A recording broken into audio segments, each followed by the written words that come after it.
Yo, what's good, man? It's me, man. It's your boy Rocco, man. You know we triggering the trap around here, man. Fuck these niggas be lying for, man. Be you, niggas. You gotta do all that motherfucking fabricating, all that bibbing, nigga. Tell them niggas, let me see the street facts, nigga.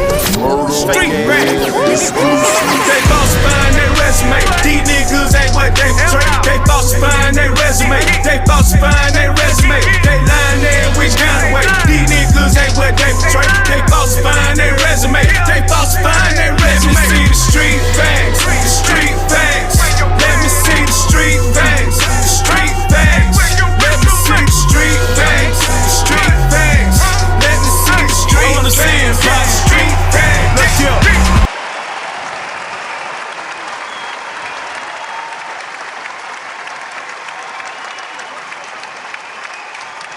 We live and direct right here in the lines being with no other than the Deepwood General. Yes, sir. Some of y'all might know him as Taylor. Some of y'all might know him as Wolfe. You know what I mean? I know him as Taylor Wolfe. You know, it's a privilege to have you in the line being, my man.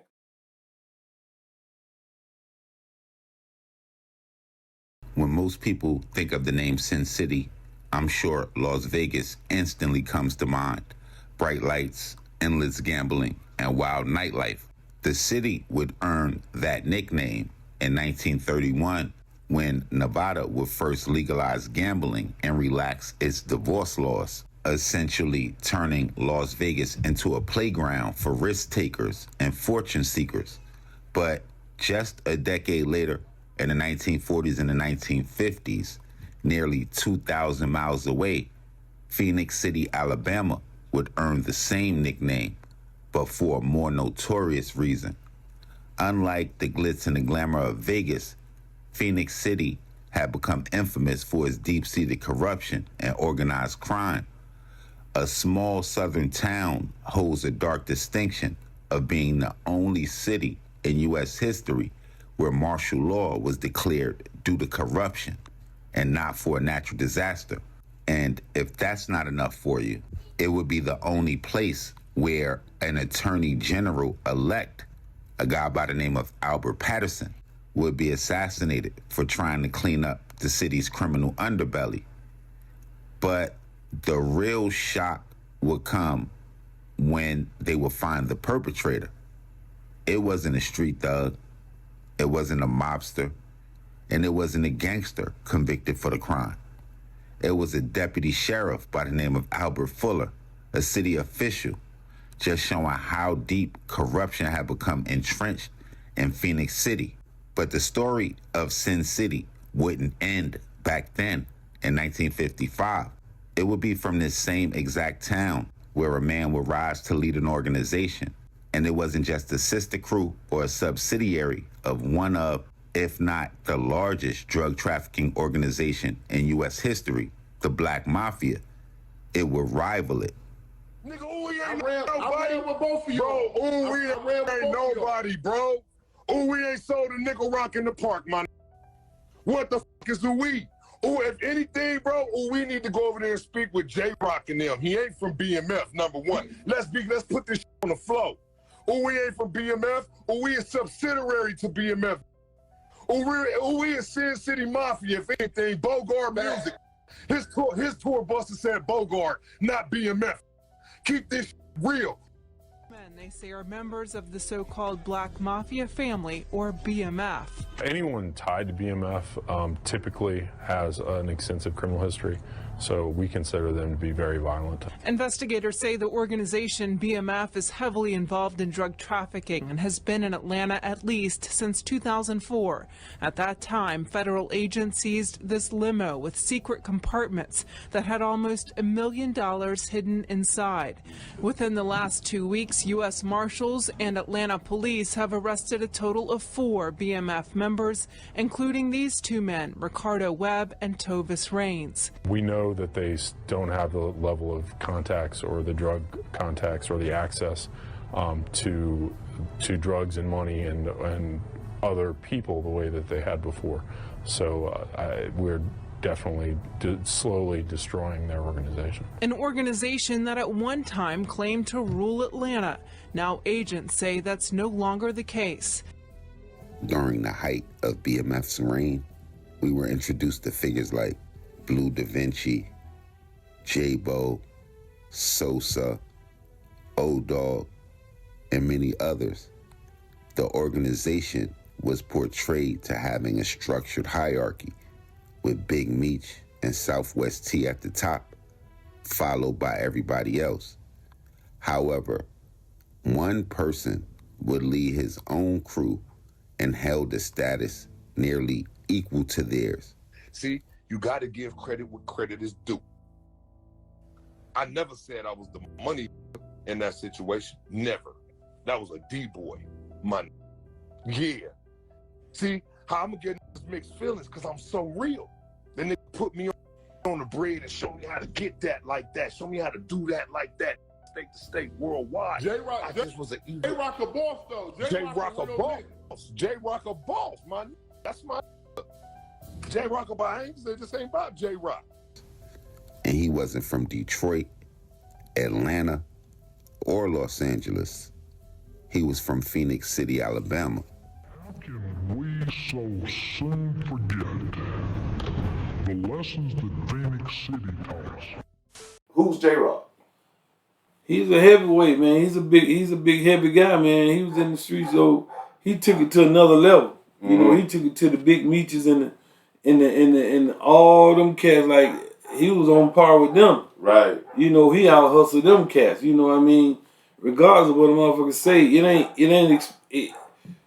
the lack of exposure, because we was the quiet type. I had been knowing dudes since he was like 14 when he, when he was a young cat. You know what I'm saying? And then he flipped the script and got in the streets and blew the fuck up. But I didn't know at the time that it was at that level. Right. Because it was so secretive. You know, they was moving quiet. Right. So I had heard about, Meech, them doing their thing, but we was associated with them. We used to party with them, kick it with them and everything. So eventually, Soup, and it was like, he saw the hustle in him. Who is Soup? He was a member of the Sin City Mafia. He was an associate. Soup was one of the who's. He was from Jersey. You know what I'm saying? Okay. Soup's a hustler. Okay. Is he still out here? He's in the feds. He's out at a halfway house now. Okay. He should be coming home in a minute. Right. Big ups to Soup, man. New Jersey, Ali. So he seen the hustle in him. He was like, man, shit. You just come on. I want you just start to hang around me. You come on. I want you to be my get up. You move when I move. You know what I'm saying? Mm-hmm. So I got associated with Soup, and I got the bag and went to moving, making moves. When I was fully engulfed in the streets, so I went to moving like them. We went to going on the trip, going to city to city. So everything was cool with me. You know what I'm saying? So the way that shit, how fast it grew so fast, like I didn't even recognize the growth. I didn't even understand at what length and how big it had got. Right. You know what I'm saying? Right. You so caught up in the day-to-day that you weren't even understanding like this shit a whole lot deeper than what the fuck I thought. This shit is big. Right. This shit is beyond comparison, Right. So how did I know you giving me your story as far as from your perspective, but how did it actually form into like this conglomerate that it was? Well, by then we still 3-3-4 boy. Mm-hmm. So everybody like it was cool, but it wasn't. So eventually, I was already Sin City Mafia.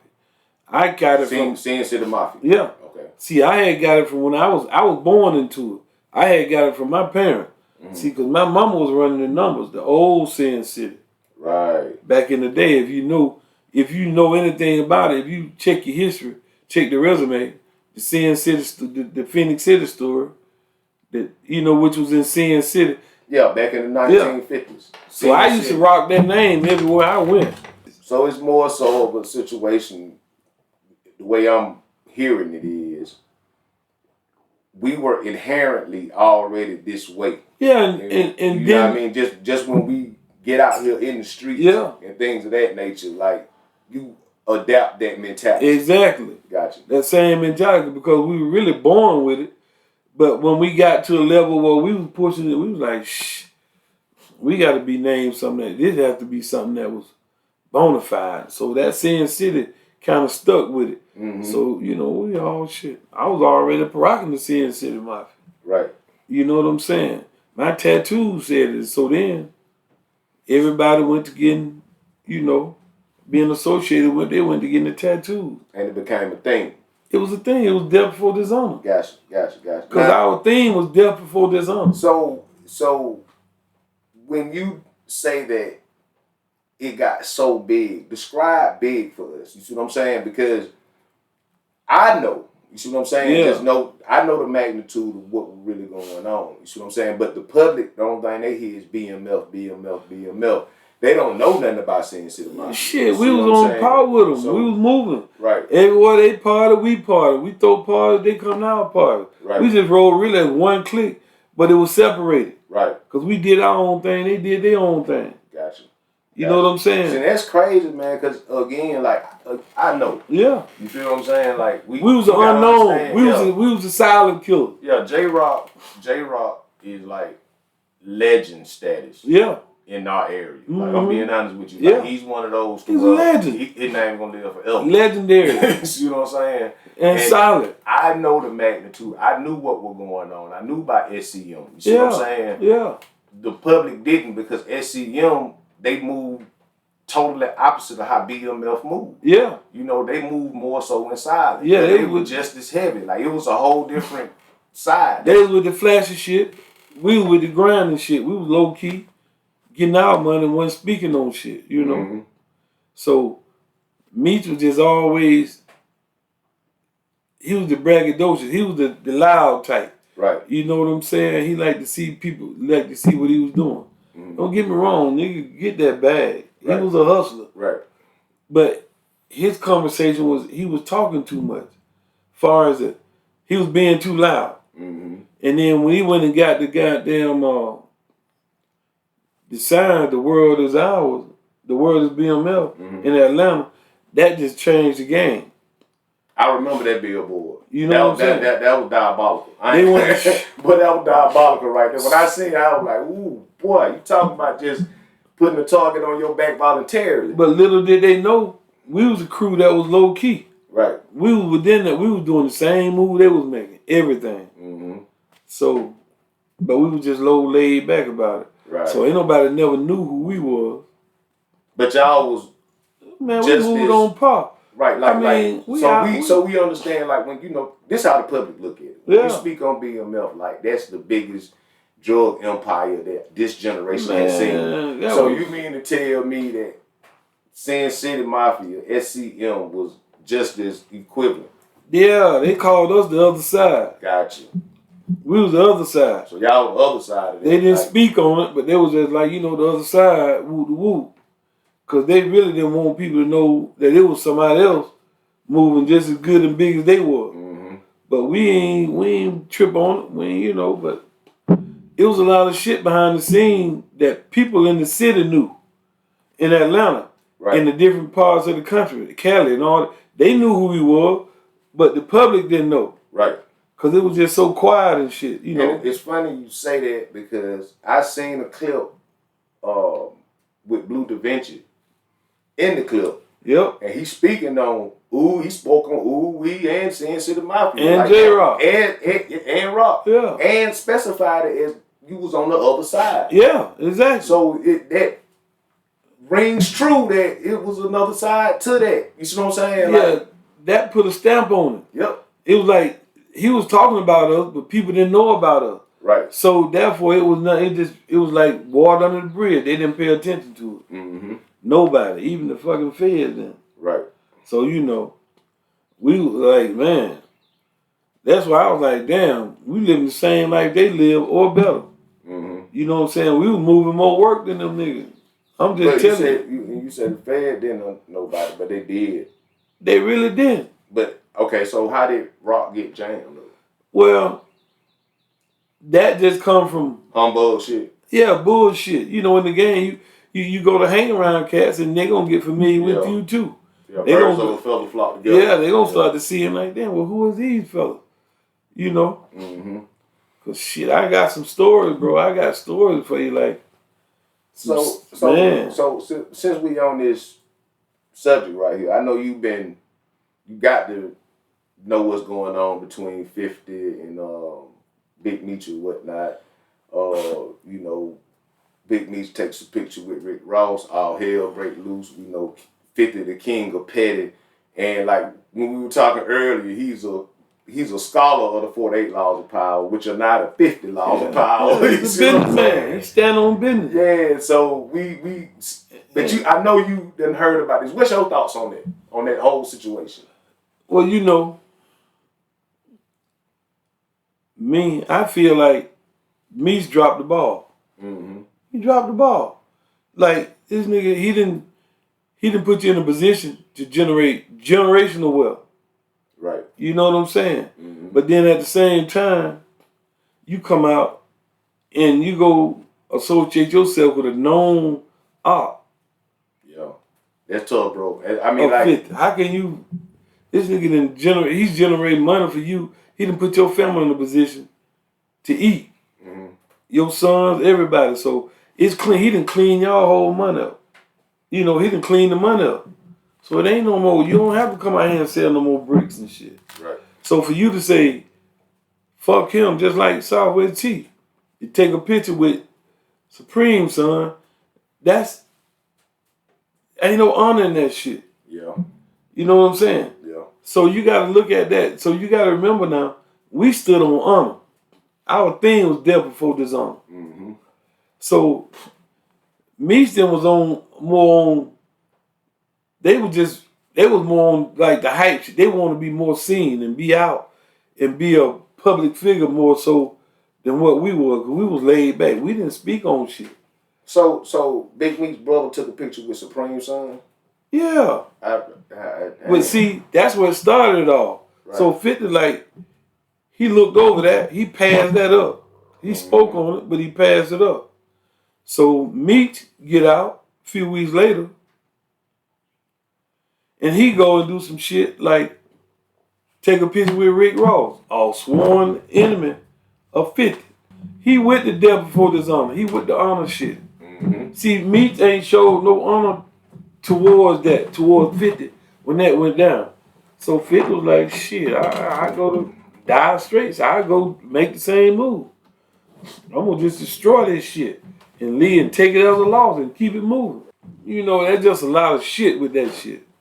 I don't and you know, that shit led to a lot of shit. It led to some shit like 50 already had access to that paperwork. He knew because Tammy. Shit, I'm gonna get some more of the green out of here, man. I need to.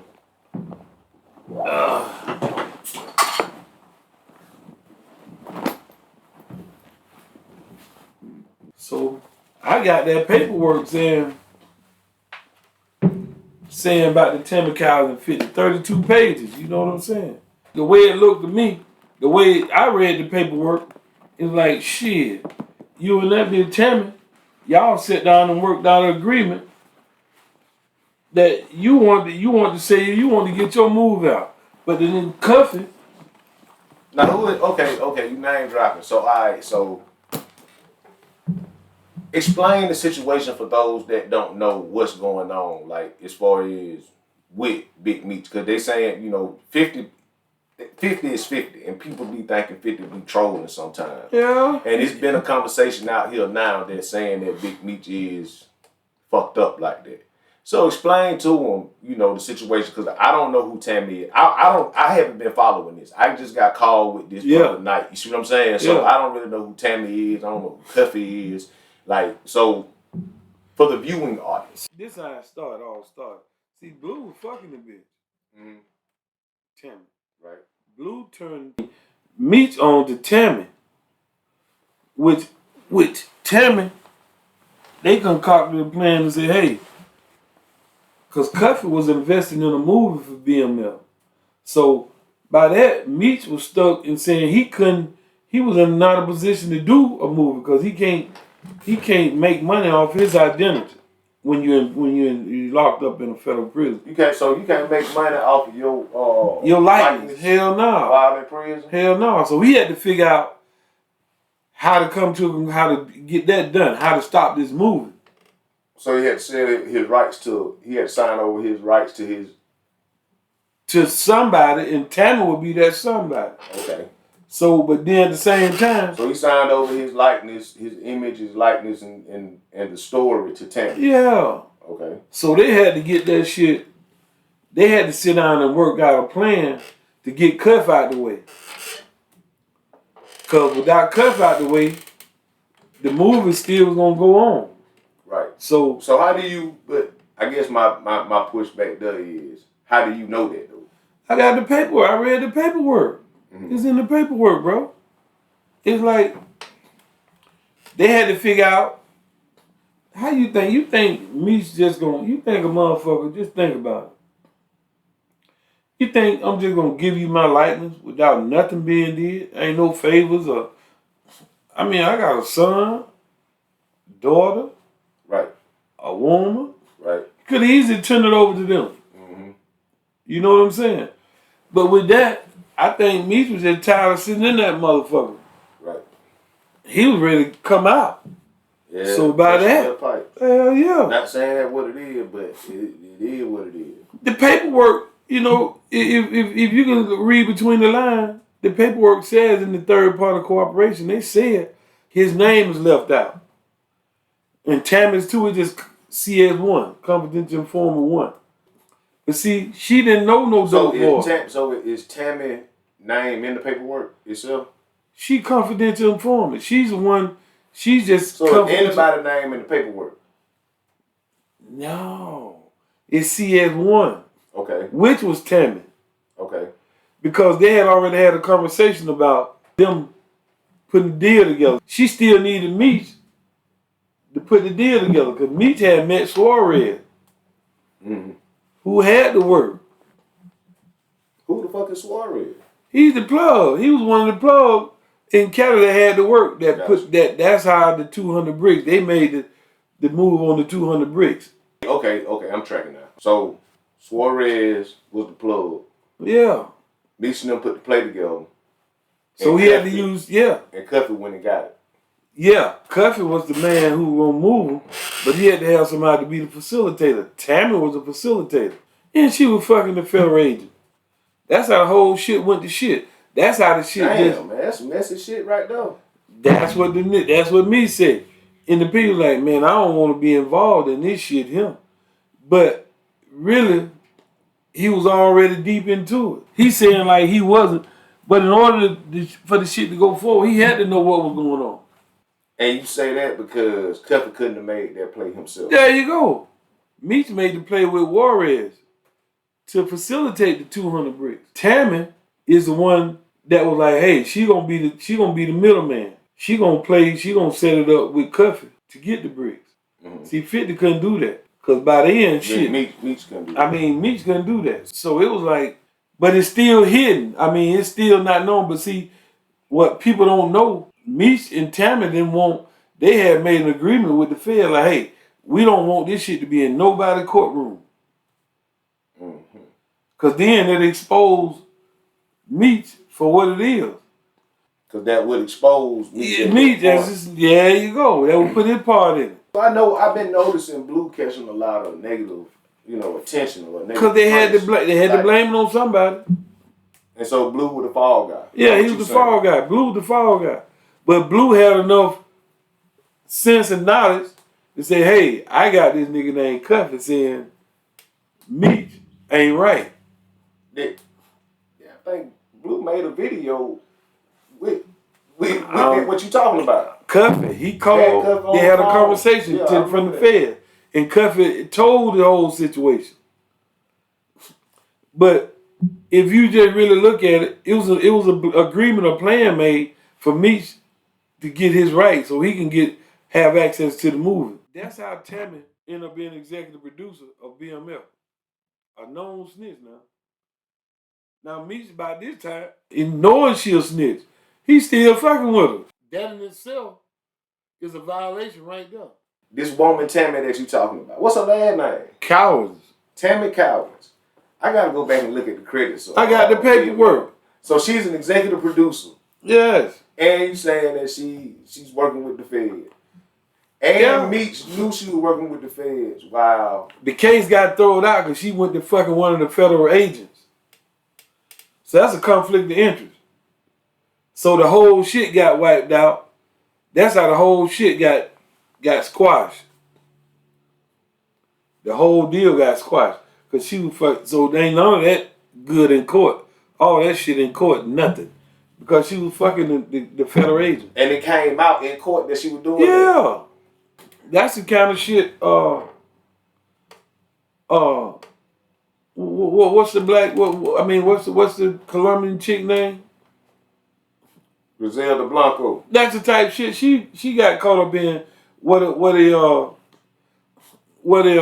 her associates had a relationship with the secretary, and they were having phone sex.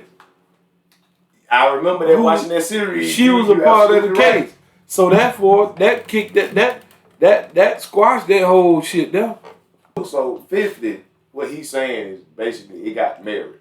Hell yeah, he wasn't saying. That's what the documentary gonna be about. Cause she didn't admit, that bitch ain't gonna throw away the bag just saying not admitting that shit. She gonna come forward and say everything that. So hold on, what document? It's a documentary that's gonna come out. Yeah, 50 in the mid about to put out a documentary about this whole. See, he wanna. He done already. So 50 them posted saying he gonna do this. Hell yeah, in the bitch too. He had a conversation with her. That's public that I can pull up. Yeah, she said she ready to. She told him, or you all know when the truth come out. So you know where there's smoke, there's fire. See, 50 going for the gusto. He gonna cut his head off. And let me ask you a question. And you got the paperwork? Yeah, I got it. Got the paperwork. Man, you got a physical copy of the paperwork? Man, I got the paperwork. What? I got the paperwork. But the thing is, ain't nobody name in the paperwork. That's why. Cuffy. Yeah. See, if you look at Cuffy in the paperwork. Yeah. I mean, Meech. Yeah. Been knowing Cuffy for about 30 years. He knew his family and everybody. So they ain't just no shit. The dude trusted him. Right. He got 50. I mean, he got Meech's first meal. Okay, so this is my thing. If this actually happened, then why set up Cuffy? Who is Cuffy? Like, was he that important? Like, why set He him was a up? major figure. But Cuffy was doing the movie. If the movie would have came out, that would have damn near killed Meech. Okay, so Cuffy was in the process of making the BMF movie. Yeah. That's what you're saying. That's right. Without Meech's permission, so Meech won't get an iron dime out of shit. Right. Meech, when he in that shit, him and Shorty got together and figured out, came up with a little plan to get Cuffy out the way. So that'll halt the movie, everything done. She came to 50 with the rights. Like, hey, 50, hit it right. I got the rights to BMF and everything. Meech rights, his likeness. But I got to be the executive producer. Because Meech couldn't make money off his own self. There you go. They made the agreement. And Cuffy was going to release it was an agreement made. And if Cuffy released the movie, ain't nobody going to care about the series. There you go. Meech wouldn't have got a dime out of it. That's the thing as far as the movie. Wow. Yeah. It was about the paper. They get him out the way, the movie don't come out, wait a couple of years, take it to 50, now the series come out. 50 being the diligent, the diabolical person that he is. He's diligently diabolical. But he's gonna make sure he got all this homework and he got leverage against you. But he got a right to do that. See, Lil Meech just caught up in the middle. Yeah. Of his daddy bullshit. He just caught in the middle of it. So he gotta take the goddamn, he gotta take the lick. It's another situation that it's a big divide. Like it's 50% of people that's like, yeah, that nigga told, and it's 50% of people like 50 on some other shit. Because you gotta read the paperwork. You gotta read the paperwork and distinguish how it worked, how it went down. You know what I'm saying? Right. What was her gain in it? And what was Meech's gain in it? So in the end, you saw what it was. But by him taking the picture, he killed that whole motion. Yeah, he killed the whole motion. The plan worked. Yeah, it worked. The bitch became the executive producer. But when he took that picture, it fucked it all. He dropped the bag. I don't give a damn. And 50 got that ammunition, boy. Like, boy, listen. Yep. See, we partied together. We did everything together. They got a lot of props off the shit we did because Rock was considered a BMF associate. But Rock won. He was, Sin City Mafia. He's the boss. But it never was said until the paperwork came out that Rock had his own crew. And that's what separated all that shit. When they got to court, right? While the shit was going on, all that shit, he was considered a BMF affiliate. Even when it came out, he was considered that. Until it really came out and he was his own boss. Right. Yeah. See, Rock and Terry was cool. Meech was allowed to, even though Meech was saying, the phone calls and the... Put your hand down a little bit. Yeah, the phone calls and the snitching and, all that shit was the reason it was popped. But it was just, Meech was just so goddamn flamboyant with it. You know what I'm saying? And so it drew the attention. He was flamboyant, like 20 Lambos back to back. And shit. And Jesus wasn't shy about actually talking about it. Because it helped his career. Right. It benefited Jesus. Yeah, he wasn't shy about rapping about it. I tell you that. It benefited Jesus. Shit, he knew what he was doing. And he knew when the feds hit, he was gonna jump to the rap shit. Like that's what saved him. Like that did facts. Like me, they was finna get the deal when they went to Liar Cohen, and Cohen was like, the white boy, the Jew, Liar. J-ROC Cohen. Yeah, J-ROC Cohen. Yep. The feds came to him and said, hey, you gonna leave, if you don't leave Meech them alone, if you get them the deal, we're gonna go through y'all books. Say what now? That is the first time I heard it. Hell yeah. Liar, the feds told him, if you give Meech them the deal, the record deal, we going through your books. We going through Liar Cohen book. They don't want that shit because the feds gonna go through Liar J-ROC Cohen. You know the Jew name. I don't know, but that's what it did, and that's why Meech at the last few days it was like, no, I got to cut you loose, Meech, cause you hot. Cause the folks already said if we give you a deal, that's gonna clean them up, and then it would have made them untouchable.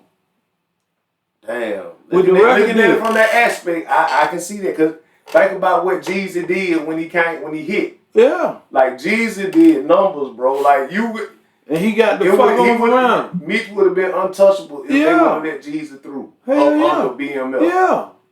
But the Fed knew and threatened like J-ROC Cohen. He was like, hey, you give him the deal, we're gonna go through your books. We're gonna rake your books and we're gonna find all the discrepancies in it, the bullshit. All the whatever they all do with the money laundering and all that shit. So Rock got jammed up. Rock got what? How many years they gave Rock? You got 39, 40. See, that just tells you right there. If Meech them the bigger motherfuckers, how in the hell Rock get the more time? That's a good point. Yeah, they got 30, both brothers. Rock got 39, 40 years. That's crazy. And ain't telling nobody. The public is tricked. Y'all the bamboozle the public into thinking BMF sold whoop the whoop and they ain't built like that. Okay. Talk your shit then, OG. Shit, Sin City Mafia the shit. And the paperwork to verify that. Okay. That was like, them country motherfuckers, man, ain't no way they gonna out hustle up, but we did. J-ROC is a prime example of that. I mean, he started right here in the backyard. Yep. You know what I mean? No matter how you look at it, he built a multi-million-dollar organization. Yep. Like, this period. That's entrepreneurship at its best. That's right. You know what I'm saying? But for that man to do what he did on that magnitude and nobody know about it for real. Until now. That's amazing. Like, like you be on the same level as BMF and nobody to know about it. Nobody know about it. So it was a conspiracy in itself to keep it low key. Because they wanted the greed. They wanted all the attention. Yep. They wanted to get the story and do the whole get up. But you still, Sin City cat don't speak on it now. But shit, I'm in this motherfucker. I'm speaking on it. You know, like old Koreans say, Muhammad die. Tough shit. So I guess my question to you is, why are you stepping forward as far as being this person that you are now? I'm not knocking it. I just think that it's important for people to know. What it is, like, it's my story. I got a story to tell. And these days, it's based on you telling your story, and it's being at a level where people, like, they polarize with this situation. So I come from that, and I'm just sitting on it, ain't doing nothing with it. I mean, why not tell the story? All right. If it ain't nothing, it's the truth. You know what I'm saying? And then, like I thought about this shit way back when I left in 2004, before the storm hit. Right. You know what I'm saying? When you talking about Sin City Mafia, it's just something that's been around forever, since the 50s. It ain't just started. Like, they made a movie about this situation back in the 50s with the Phenix City story. They want to pull a surprise with it. You know what I'm saying? And then everybody just let it went. Like, the history is out there already. Like this was way before J-ROC or Wolfe or whatever. They've been thugging. They've been grinding. Right. You know what I'm saying? So it's only right, it's only fitting that we take it from the old school and revolve into the new shit. So my question is, do you think that the people are like thirsty for something, you know, for stories like this? Some genuine, some unique. It's just some bona fide. Like, all the bullshit, it ain't nothing glamorized, and it ain't nothing like the BMF was Lamborghinis, all Porsche hyped trucks, and high rises and this, that, and And third. But you on the can- other side, it's like, nigga, do you know how they? Okay, you see what they got, well, but do you know how they got it? Like, do the soldiers behind the work? You see what I'm saying? you know, and I can say now, we had the Lambos and the Maybachs and Right. all that shit. No, too. I ain't saying that you didn't. Yeah. I'm just saying that. But on we that didn't side, glamorize it. That's my point. Yeah. The glamorization of it. We kept it behind the scenes. You know? So, and that's it. If it do anything, it show how to move. Right. You know? And just get out here and be all glamorizing with it and try to be bodacious and put it in motherfucking faces. We weren't like that. Cause that would get you jammed up. Yeah, exactly. Every time.